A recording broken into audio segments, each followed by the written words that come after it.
자, 어제 한덕수 전 국무총리에 대한 검찰의 구형이 나왔습니다. 특검이 징역 15년이라는 중형을 구형한 건데요.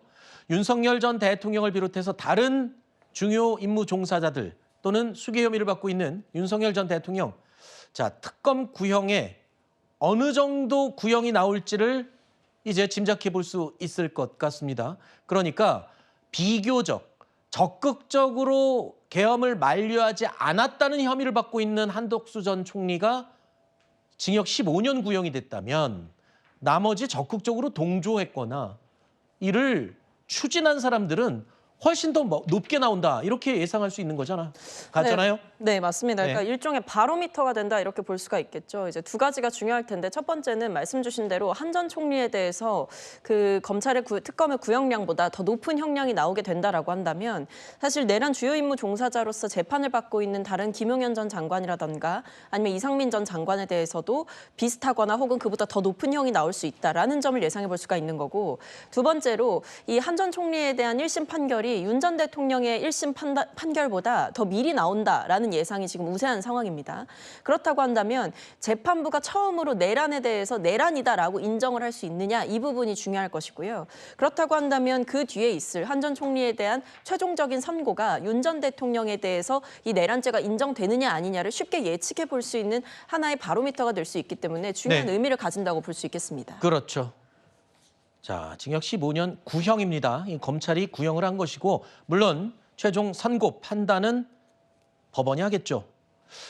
어제 특검은요, 지위가 높고 책임이 막중한 자리에 있는 사람이라면 어떤 변명도 용납되지 않는다라면서 구형 사유를 밝혔습니다.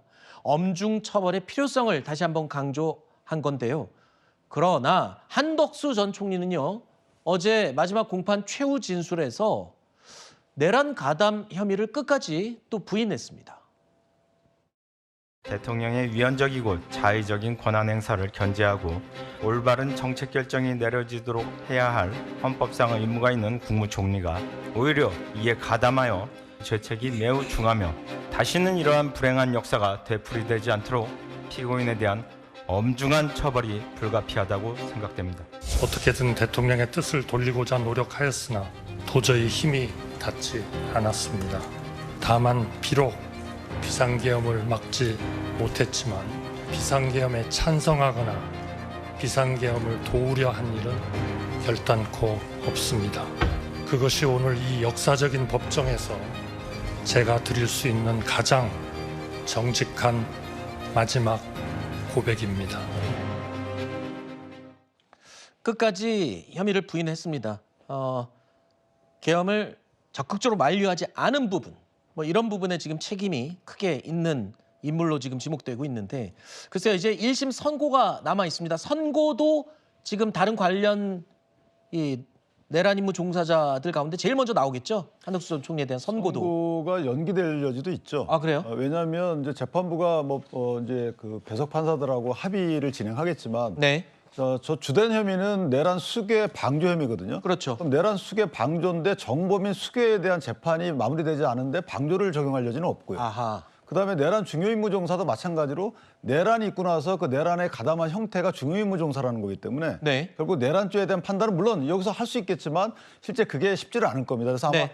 첫 번째는 그 선고 연기가 될 가능성도 없지 않아 있고, 아하. 만약에 선고 연기가 되지 않는다 하더라도 재판을 여기서 판결을 선고한다 하면 저는 무죄 가능성도 있는 거죠. 아하. 왜냐하면 내란에 해당하는지 여부는 변론을 하더라도 내란에 해당한다 하더라도 중요임무 종사 형태의 가담은 아니다라고 판단할 여지도 있는 거고요. 네. 그래서 아마 이 구형 형량은 이전에 97년도에 있었던 뭐 주영복 전 장관 등에 대한 형량과 비슷해요.